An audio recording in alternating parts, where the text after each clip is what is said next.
నమస్తే. ఎన్నో ఆధ్యాత్మిక విషయాలు మెగా9 భక్తి ద్వారా మనం మాట్లాడుకుంటూ ఉన్నాం. ఎన్నో సమస్యలకి పరిష్కారం నిజంగా ఇక్కడే లభిస్తుందా అనిపిస్తూ ఉంటుంది నాకు చాలా సార్లు. కారణం ఏంటి అంటే నేను రఘుప్రియ గారితో మాట్లాడినప్పుడు మనం ఈ టాపిక్ గురించి మాట్లాడదాం రఘుప్రియ గారు అంటే, "ష్యూర్ ఎందుకు మాట్లాడకూడదు మంచిదే కదా!"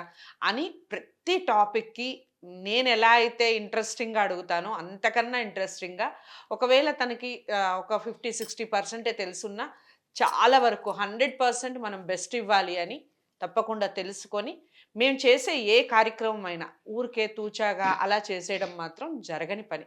ఖచ్చితంగా దానికి సంబంధించి పూర్తిగా తెలుసుకొని, is it right are wrong అసలు శాస్త్రంలో ఏం చెప్పబడింది? మనం మాట్లాడేది, మనం ఆచరించేది ఎంతవరకు కరెక్ట్? ఈ విషయాలన్నీ తెలుసుకొనే మాట్లాడటం జరుగుతుంది. ముందు ఆ విషయాన్ని గమనించండి. ఇక మీకు ప్రత్యేకంగా ప్రేక్షకులందరికీ కృతజ్ఞతాభివందనాలు. ఎందుకంటే మేము చేస్తున్న ప్రతి వీడియో అందరూ చూస్తున్నారు. కానీ కొంతమంది షేర్ చేయడం మర్చిపోతున్నారు. తప్పకుండా అందరికీ షేర్ చేయండి. కారణం ఏంటంటే ఇప్పుడే చెప్పాను గదా! ప్రతి విషయాన్ని తెలుసుకొని మాత్రమే మాట్లాడతాం. ఏదో ఒక వీడియో చేయాలి, అదేదో వైరల్ కావాలి అన్నట్టుగా కాకుండా శాస్త్రం ఏం చెప్పింది? అసలు భక్తి కార్యక్రమాలు మనం చేస్తున్నాం గాబట్టి, భక్తి పరంగా మనం ఏం చెప్పగలం? జనానికి ఏం ఉపయోగపడుతుంది? ఈ విషయాలన్నీ మాట్లాడుకొని కార్యక్రమాలు చేయడం జరుగుతుంది. ఇక ఈరోజు చాలా ముఖ్యమైన విషయాల గురించి మాట్లాడబోతున్నాను. అందులో మొదటిది రఘుప్రియ గారిని నేను అడుగుతాను. శ్రద్ధగా వినండి. మళ్ళీ చెప్తున్నాను. వీడియో ఎక్కడ స్కిప్ చేయకండి. నమస్కారం రఘుప్రియ. నమస్తే అండి. రఘుప్రియ గారు. హ్మ్. చాలా మటుకు మనం ఆధ్యాత్మికంగా ఎన్నో విషయాలు, నిత్యం జరిగే కొన్ని తప్పులు, ఇలా అన్ని టాపిక్స్ మాక్సిమం ప్రజలకి చేరవేసే ప్రయత్నం చేస్తూ ఉన్నాం. హ్మ్. ఇందులో భాగంగా ఈ హ్మ్. మధ్య కాలంలో నేను విన్న పదం అసలు ఏమిటో తెలుసుకోవాలన్న కుతూహలంతోనే మిమ్మల్ని అడుగుతున్నాను. హ్మ్. శతపావలి అని. హ్మ్. సో, ఈ శతపావలి అంటే ఏమిటి? శత అంటే అందరికీ తెలుసు 100 అని. సో, ఏమిటి? శతపావలి అంటే అర్థం ఏమిటి? దానివల్ల కలిగే ప్రయోజనాలు ఏమిటి? అసలు ఎందుకు చేస్తారు? దీనికి సంబంధించి శతపావళి గురించి పూర్తి వివరణ అనుకోవచ్చు ఒక రకంగా. సరే చెప్పండి. అండి. తప్పకుండా. ఈ శతపావళి అనేది ఎప్పుడో ఆయుర్వేదంలో మెన్షన్ చేయబడింది. ఓహ్! చెప్పబడింది. హ్మ్. హ్మ్. అయితే దీని గురించి ప్రప్రథమంగా నేనే శ్రోతలకి చెప్తున్నాను. ఓకే. దీని మీద అసలు మనకి ఇప్పటివరకు వీడియోలే రాలేదు. ఎక్కడా రాలేదు. హ్మ్. అయితే ఈ శతపావళి అంటే శత అంటే మీరన్నట్టు 100 అని అందరికీ హ్మ్. తెలుసు. హ్మ్. పావళి అంటే నడక అని ఓకే. అర్థం ఓకే. అన్నమాట. 100 నడకలు. హ్మ్. హ్మ్. ఏదో అడగాలనుకుంటున్నారా? ఏదో ఆహ్, క పాదాలతో నడిచే అదేదో గుర్తొచ్చింది ఏమిటి అందుకని. గుర్తొచ్చింది? అది దానికి సంబంధించి తర్వాత మాట్లాడదాం మనం. ఓకే. ఓకే. ఓకే. నడక. నడక. హ్మ్. పావళి అంటే నడక. ఓకే. నడకలు అని హ్మ్. అర్థం హ్మ్. అన్నమాట. అయితే ఇది టోటల్‌గా ఆరోగ్యం గురించిన ప్రస్తావన ఇది.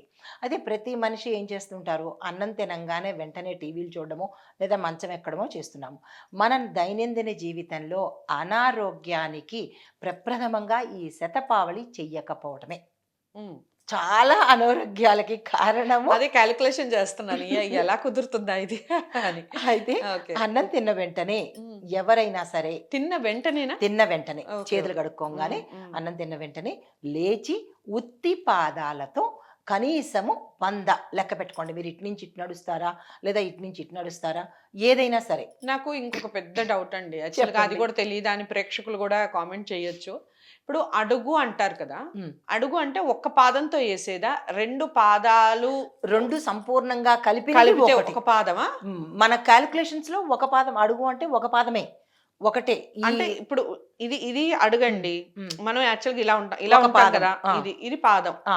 ఒక పాదం అయినట్టా? కాదు.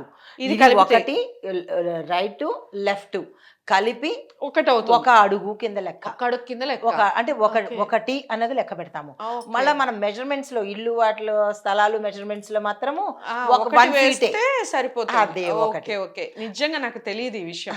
2 ఓకే. కలిపితే 2 కలిపితే ఒక కలిపితే అడుగు ఒకటి అవుతుంది. అని లెక్క ఒకటి. పెట్టుకోండి. హ్మ్. ఇలాంటివి మీరు ఈ మూల 100 నుంచి వెయ్యాలి. 100 వెయ్యాలి. హ్మ్. 50 ఇటు, 50 అటు అది మీ ఇష్టం. ఓకే. ఎన్ని సార్లు చేసుకుంటున్నారో 100 అయితే మాత్రం కంప్లీట్‌గా చేయాలి. ఎక్కువ చేసినా పర్లేదు గానీ పర్వాలేదు. తగ్గటానికి. తక్కువైతే మాత్రం కాకూడదు. ఓకే. ఓకే. భాష సినిమా భైరవ. గుర్తుపెట్టుకోవాలి. 100కి తక్కువ కాకూడదు. భైరవ. భైరవ. ఓకే. అయితే ఇది మరాఠీ భాషకు చెందింది. హ్మ్. మరాఠీ వాళ్ళు ఎక్కువగా దీన్ని అవలంబిస్తుంటారు. హ్మ్. అయితే భోజనం తర్వాత ఎందుకు నడవాలి అంటే గనక అది ఇంపార్టెంట్. ఆ! హ్మ్. భోజనం తర్వాత మన జీర్ణ వ్యవస్థ అరగడానికి కొంత సమయం ఇవ్వాలి. ఉమ్, మనం ఏం చేస్తున్నాము, తిన్న వెంటనే ముద్దలాగా ఒకే చోట కూర్చుని పోతున్నాం, అయితే టీవీ దగ్గర లేదా అంటే పడుకుండిపోవడమో చేస్తున్నాము. ఉమ్, నడక అనేది ఎక్కడ అవ్వట్లేదు. ఈవెన్ ఆఫీసుల్లో కూడా ఉమ్, గబగబా టేబుల్ మీద పెట్టేసుకోవడము, పనిలోకి వెళ్ళిపోవడం, ల్యాప్టాప్ మీద సిస్టమ్ మీద పనిలోకి వెళ్ళిపోవడమే అవుతోంది తప్ప అవును. 100 అడుగులు వేసే అవకాశం కనపట్టలేదు. ఉమ్, అయితే ఇక్కడ ఇంకొక సందేహం కూడా రావచ్చు, మరి ఆఫీసుల్లో వాళ్ళు 100 అడుగులు వేసే అవకాశం ఇస్తారా అని అడుగుతారు. ఉమ్, ఆఫీస్లో వాళ్ళు ఇవ్వరు కదా, నేను 100 అడుగులు వేస్తాను తిన్న తర్వాత అని అంటే ఆఫీస్లో ఒప్పుకోరు కదా. ఉమ్. అయితే మరి దీనికి 10 కూడా నిమిషాల్లో అయిపోతుందండి 100 అడుగులు. చాలా తక్కువ అవుతుంది. ఏముంది, తిన్న వెంటనే మనకి 1 అవర్ అయితే టైం ఇస్తారుగా, ఉమ్, మనం తినేదైతే పావుగంట అవుతుందిగా, మరి మిగిలిన 45 మినిట్స్ ఏం చేయొచ్చు, ఎక్కడైనా కింద పైనుంచి కిందకో కింద నుంచి మీదకో వెళ్ళి రావచ్చు. Where there is a will there is a way. Um, మన ఆరోగ్యం మన కోసం కాబట్టి అక్కడ ఎక్కడైనా మీరు సులువు చేసుకునే ప్రయత్నం చేసుకోవాలి. ఉమ్, అయితే తర్వాత ఇది దీనికి జీర్ణ వ్యవస్థకు మన తిన్న ఆహారము కట్ అవ్వి దాన్ని మొత్తము మౌల్డ్ చేసుకుని ఉమ్, మిగతా ఆర్గాన్స్కి పంపించాలి అంటే దానికి కొంత ప్రక్రియ కావాలి, కొంత ఇది అంటే శ్రమ కావాలి. ఆ ఉమ్, శ్రమ ఎలా వస్తుందంటే అడుగుల ద్వారానే వస్తుంది. ఉమ్. అయితే మేము ఆఫీసుల్లో ఉంటాము, షూస్తో నడుస్తాము, చెప్పులతో నడుస్తామంటే కాదు. తీసేసి అసలు యాక్చువల్గా తెలుసా, చెప్పులు లేకుండా నడవాలి. చెప్పులు లేకుండా నడవాలి. ఈవెన్ మనం తినేటప్పుడు కూడా ఉమ్, చెప్పులు వేసుకుని తినకూడదు. ఉమ్, ఎక్కడైనా సరే చెప్పులు వేసుకుని తినకూడదు. ఓకే. తినేటప్పుడు పాదాలు అంటే కింద కూర్చుని తింటే మన పాదాలు ఇలాగ బాసింపెట్ట వేసినప్పుడు కిందనే ఉంటాయి. అయితే టేబుల్స్ మీద తినేటప్పుడు ఏంటంటే మనం ఇంట్లో అయితే చెప్పులు వేసుకుని కొంతమంది స్టైల్గా తింటారు. ఉమ్, చెప్పులు వేసుకుని అన్నం తినకూడదు. ఒకటి అన్నపూర్ణమ్మ వారిని అవమానం చేసినట్టు, అన్నాన్ని అవమానం చేసినట్టు. ఉమ్, రెండోది మనం తిన్న ఆహారము తొందరగా జీర్ణం అవ్వాలంటే భూమి తాలూకా ఆకర్షణ మన పాదాల్లోంచి లోపలికి వెడితే కనుక ఈ రెండు రియాక్షన్ అయ్యి తొందరగా అరగడానికి అవకాశం ఉంటుంది. దీంతోపాటు గ్లో అనేది వస్తుంది, ఆరోగ్యం వస్తుంది. అంటే బఫెట్లు చేసే వాళ్ళకి ఇవేవి రావు. నేను ఒకవేళ ఆ సందర్భంలో చేసి వచ్చిన చెప్పులు మొహమాటం లేకుండా తీసి పక్కన పెడతాను. అంటే కాదండి, బఫెట్ అనేది ఇప్పుడు ఈ మధ్య కాలంలో ఉమ్, బాగా ప్రాచుర్యం పొందింది. అవును. ఎక్కడికి వెళ్ళినా కానీ ఉమ్, నిలబడి తినడమే. అవును. కాకపోతే మీరన్నట్టుగా ఈ వీడియో చూసాక చెప్పులు తీసేస్తారేమో కానీ ఉమ్, కూర్చొని తినడం అనేది అయితే పెళ్లిళ్ళలోనే తగ్గిపోయింది. అసలు పెళ్లిళ్ళ ఆ, సహపంక్తి భోజనాలు అంటారు, ఆ, కూర్చొనే తినాలి యాక్చువల్గా. ఉమ్, అదే తగ్గిపోయింది. తగ్గిపోయింది. సో కానీ ఇప్పటికీ మా ఇంట్లో కింద కూర్చుని భోజనం చేయడమే అలవాటు. టేబుల్ టేబుల్ నామకావాస్తే. నేను అనేది ఇలా ఆ! ఫంక్షన్స్ సంగతి చెప్తున్నా. ఫంక్షన్స్ ఈవెన్ టేబుల్స్ ఉన్నా కానీ మరి కాదు కూడదు అని అనుకుంటే కనుక చెప్పులు తీసి భోజనం చేయాలి. ఆఫీసుల్లో కూడా చెప్పులు గానీ, షూస్ గానీ తీసి భోజనం చేసుకోవాలి. ఉమ్, తర్వాత నడకలు నడవాలి తప్పదు. అయితే ఇది జీర్ణ వ్యవస్థను ఇంప్రూవ్ చేస్తుంది. ఉమ్, ఇండైజెషన్ పోతుంది. ఉమ్, తర్వాత మనకి ఫాట్స్ అనేది ఎక్కువ వస్తుంటుంది. అపాన వాయువు అంటారు. ఉమ్, ఉమ్, ఈ అపాన వాయువు తొందరగా అంటే ఇది రాకుండా, ఎక్కువ శాతం రాకుండా ఉమ్, ఉండేందుకు అవకాశం ఉంటుంది. ఉమ్, అయితే అపాన వాయువు చెడా అంటే చెడు కాదు. ఈ మధ్య దాని మీద కూడా చాలా చేస్తున్నారు. అపాన వాయువు రావాలి. ఉమ్, అది ఏంటంటే మనలో ఉన్న అన్నెసెసరీ గ్యాస్ని అనవసరమైనటువంటి వాయువుని ఉమ్, బయటికి తోసేందుకు అది ఒక ప్రక్రియ అనమాట. ఉమ్, అది కంపల్సరీగా వెళ్ళాలి. ఎప్పుడు వెళుతుంది, నాకు అట్లాంటిది ఏం రాదు, నేను వెరీ హెల్దీ అని అనుకోవడం చాలా పొరపాటు. ఎప్పుడైతే అపాన వాయువు రాదో వాళ్ళకి హెల్త్ లేదు అని డిక్లేర్ చేయొచ్చు. ఆయుర్వేద పరంగా ఉమ్, కంపల్సరీగా రావాలి. అది సిగ్గుపడవలసిన అంశం కాదు. ఇవి తొందరగా అంటే మనకి ఈ 100 శతపావళి చేసినప్పుడు ఏ బాడీ మనకి ఏదేది ఎప్పుడు బయటికి పంపించాలో దాని పని అది చూసేసుకుంటుంది. ఎప్పుడైతే మనం చెయ్యకుండా ఉంటామో, నడకలు నడవకుండా ఉంటామో అప్పుడు అది వ్యతిరేక దిశలో పనిచేయడం మొదలెడుతుంది. ఉమ్, అయితే తిన్న తర్వాత దీనివల్ల ఏంటంటే తిన్న తర్వాత నడవకపోవడం వల్ల కాన్స్టిపేషన్ పెరుగుతుంది. ఉమ్, ఎప్పుడైతే కాన్స్టిపేషన్ పెరిగిందో మొత్తం సర్వవ్యాధులు వచ్చి చేరతాయి. ఉమ్, అందుకే అంటారు, పూర్వం అనేవాళ్ళు, ఈ చేతికి పని ఉండాలి, ఈ చేతికి పని ఉండాలి. ఇది సిగ్గుపడాల్సిన అంశం కాదు. ఆయుర్వేద పరంగా ఎవరికైతే అట్లాగా ఎప్పుడు మనకి ఇదివరకు డాక్టర్లు అడిగేవారండి, ఇందులో సిగ్గుపడాల్సిన పని లేదు, నేను సిగ్గుపడకుండానే చెప్తున్నాను, ఇది శాస్త్రం ఇది. ఉమ్, అయితే డాక్టర్లు ఏమని వారు ముందు వెళ్ళినప్పుడు, నాయనా పొద్దున్నే కాలకృత్యాలు. కాలకృత్యాలు తీర్చుకున్నారా అంటే దానికంటూ వేరే భాష ఉంది. ఉమ్, కాలకృత్యాలు తీర్చుకున్నారా అంటే అప్పుడు బాగుందండి, శుభ్రంగా ఉందండి అంటే ఇంకా తిరుగులేదు. ఆ ఒక్క అనారోగ్యానికి మాత్రమే మందు ఇవ్వచ్చు. ఉమ్, అతను పర్ఫెక్ట్ హెల్దీ పర్సన్ అని చెప్పొచ్చు. ఉమ్, ఎప్పుడైతే మలబద్ధకం చేరిందో ఉమ్, సర్వవ్యాధులు వచ్చేస్తాయి. చాలా వరకు ఆ మనిషి రోగగ్రస్తం అయిపోవడానికి చాలా అవకాశాలు ఉంటాయి. హ్మ్. ఈ హ్మ్. శతపావళి వల్ల దాన్ని మనం తగ్గించుకోవచ్చు. ఈ ఆయుర్వేదిక్‌లోనే కదండీ చెప్తారు మామూలుగా వాత, పిత్త, కఫ యెస్. మనకుండేవి ఈ 3 అన్నమాట. 3. 3 హ్మ్. గుణాలు. హ్మ్. ఈ 3 గుణాలు పర్ఫెక్ట్‌గా కావాలి అంటే కనుక త్రిఫలా చూర్ణం మనం వాడాలి. రైట్. త్రిఫలా చూర్ణం వాడితే పర్ఫెక్ట్‌గా ఉంటుంది హ్మ్. హెల్త్ పరంగా. హ్మ్. సరే అయితే మనము భోజనం ఖాళీ కడుపుతో చేస్తాం కదా! ఎప్పుడైతే ఖాళీ కడుపుతో చేశామో ఈ భోజనము కడుపులో పడి ఈ ఆక్యుపై చేసిన గ్యాస్ ఉంటుంది కదా! అది వెళ్ళకుండా మనం కూర్చొని తినడం వల్ల ఏమవుతుందంటే అది ఇది కలిసి మన జీర్ణ వ్యవస్థని పాడు చేస్తుంది. ఓకే. ఎప్పుడైతే నడిచామో ఆ ఖాళీ మార్గంలో ఉన్న గ్యాసు బయటికి వెళ్ళిపోయే అవకాశం ఉంటుంది. ఈ తిన్న అన్నము జీర్ణమయ్యే అవకాశం కనబడుతుంది. హ్మ్. తర్వాత అందరూ ఎసిడిటీతో బాధపడుతుంటారు. అజీర్ణంతో బాధపడుతుంటారు. సర్వవ్యాధులకు నిలయము ఎసిడిటీ, అజీర్ణము. అవి ఓకే. ఎందువల్ల వస్తున్నాయి? తిని కూర్చోవడము, తిని ఎక్కడుంటే అక్కడ పడుకోవడము. హ్మ్. ఇట్లాంటివి జరిగితే అది జరుగుతాయి. అయితే ఈ శతపావళిలో రెండోదేంటంటే మెరుగైన నిద్ర పడుతుంది.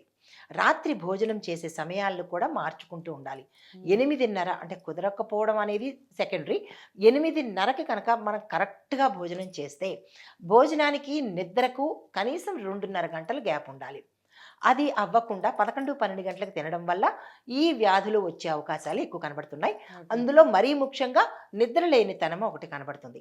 ఈ హ్మ్. నిద్ర లేకపోవడం వల్ల కూడా మనిషికి వ్యాధులు వచ్చే అవకాశం కనబడుతుంది. ఈ హ్మ్. శతపావళి చేయడం వల్ల 8:30కో, 8కో భోజనం చేయడం వల్ల, ఈ 100 నడకలు నడవడం వల్ల సుఖమైన నిద్ర పడుతుంది. ఆ తిన్న పదార్థము జీర్ణమయ్యి అంటే ముక్కలు ముక్కలుగా చేసుకొని జీర్ణమయ్యి అది రక్తంలో కలవడానికి అవకాశాలు ఉంటుందన్నమాట. తరువాత మూడో ముఖ్యమైన ఇంపార్టెంట్ డయాబెటీస్ తగ్గుతుంది. ఓకే. రాని వాళ్లకు రాకుండా ఉంటుంది. హ్మ్. వచ్చిన వాళ్ళకి తగ్గే అవకాశం ఉంటుంది. అందులోనూ మరీ ముఖ్యంగా టైప్ 2 డయాబెటీస్‌ని కంట్రోల్ చేసే అవకాశం ఉంటుంది. ఓకే. మనం అనుకుంటాము మాత్రలతోనే లేదంటే ఇన్సులిన్‌తోనే కంట్రోల్ చేసుకోవాలి అని అనుకుంటాము. హ్మ్. కాదు. హ్మ్. ఈ శతపావళి వల్ల కూడా మనము కంట్రోల్ చేసుకోవచ్చు. రాకుండా కూడా చేసుకోవచ్చు. ఓకే. తర్వాత ఇంకొకటేంటంటే అందరూ బరువు తగ్గడానికి ఏం చేస్తుంటారు? జిమ్‌లకెళ్ళిపోయి వర్కౌట్‌లు చేసేసి నానా అవస్థ పడుతుంటారు. హ్మ్. అలా చెయ్యక్కర్లేదు. తర్వాత డైటింగ్ చేస్తూ ఉంటారు. హ్మ్. నేను డైట్‌లో ఉన్నానంటారు. అదేదో పెద్ద ఫ్యాషన్‌గాను. డైట్‌లో ఉండడం ఎందుకు? అసలు ఆ కర్మ ఎందుకు? హ్మ్. మనం పాటించవలసింది మన ప్రకృతి ఇచ్చిన సంపదను ఉపయోగించుకుంటే డైట్‌లెందుకు? వర్కౌట్‌లెందుకు? ఓకే. అవసరమే లేదు. హ్మ్. ఈ శతపావళి చేయడం వల్ల చక్కగా బరువు తగ్గిపోతారు. హ్మ్. ఒబేస్ తగ్గిపోతుంది. ఇంకా హ్మ్. అంతకన్నా ఏం కావాలండి? అంతే కదా! ఒబేస్ తగ్గిపోతుంది. చక్కగా అందంగా ఫ్లవర్ వాజ్ లాగా ఉంటారనమాట. ఓహ్! నిజంగా ఈ శతపావలేదో నాతోనే మొదలుపెట్టాలేమో. అయితే హ్మ్. ఫ్లవర్ వాజ్ అంటే తెలుసు కదా! హ్మ్. ఎలా ఉంటుంది? పైన అంటే మనం ఏది చక్కగా కొనుక్కుంటే అది ఉంటుంది రఘుప్రియ అలా గారు కాదండి. అసలు. ఏది గుండ్రంగా ఉండే ఫ్లవర్ వాజ్‌లు కూడా ఉంటాయి. అలా హ్మ్. కాదు. హ్మ్. ఫ్లవర్ వాజ్ అనంగానే అంటే మనకి నేను కళ్ళకి గుండ్రంగా ఉండేదే కొనుక్కుంటానండి. నేను చక్కగా ఇలా ఉండేదే మీరు అలా కొనుక్కొని ఉంటారు కాబట్టి నేను గుండ్రంగా ఉండేదే కొంటాను. సరే చెప్పండి. సో, అంటే మన ఆకృతి హ్మ్. చక్కగా అలాగా ఉంటుందనమాట. మంచి మంచి మామూలుగా కట్స్ అమ్మాయి అంటే ఇలా చూపిస్తారు కదా! చూపిస్తారు. హ్మ్. సో, అలాగే ఉంటుంది. ఈవెన్ జెంట్స్ కూడా హ్మ్. అంటే వీళ్ళకి కూడా ఒక ఫిట్‌నెస్ మంచి ఉంటుంది బాగా. ఫిట్‌నెస్ ఉంటుంది గదా! హ్మ్. పొట్ట అది రాకుండా ఎక్కడెక్కడ ఇప్పుడు ఇవాళ రేపు జెంట్స్‌కి గూడా ఫ్యాట్ అక్యుములేట్ అయిపోతోంది. అవును. రకరకాల ప్రదేశాల్లో. ఎప్పుడైతే ఈ శతపావళి చేశారో ఎక్కడిదక్కడ బయటికి పోయే అవకాశం ఉంటుంది. మనది మనకి దక్కే అవకాశం ఉంటుంది. మనకు కావాల్సిందేంటి?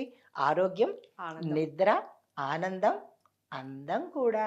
రైట్. యెస్. సో, ఏదైతే మనం శతపావళి గురించి మాట్లాడామో నిజంగా నాతోనే మొదలుపెట్టాలి అని అనుకుంటాను. ఎందుకంటే నేను ఒక కారణంతో ఇప్పుడు కారణాలు అనవసరం కానీ ఒక కారణంతో కొంచెం లావవ్వడం జరిగింది కాబట్టి దానికి సంబంధించి రకరకాల ఫీట్లు చేస్తూ ఉంటాం. Of course I am healthy. No doubt about it. But మనం ఆహ్, ఎలా ఉండాలి అని కోరుకుంటామో ఆ కోరికలు కొన్ని చిన్న చిన్న పనుల ద్వారా, చిన్న చిన్న అలవాట్లు చేసుకోవటం ద్వారా మనకి సంక్రమిస్తే, మనకి వస్తే అసలు సూపర్‌గా ఉంటుంది. ఆనందంగా ఉంటుంది. చెప్తుంటేనే ఆనందం అనిపిస్తోంది నాకు. సో, ఒకసారి ప్రయత్నించి చూద్దాం శతపావళి గురించి. నాతో నేను మొదలుపెడతాను. మరి మీరు మొదలుపెడతారా? ఒకసారి ఎంతమంది మొదలుపెట్టారు? ఈ విషయాలన్నీ కూడా కామెంట్ బాక్స్‌లో తెలియచేయండి.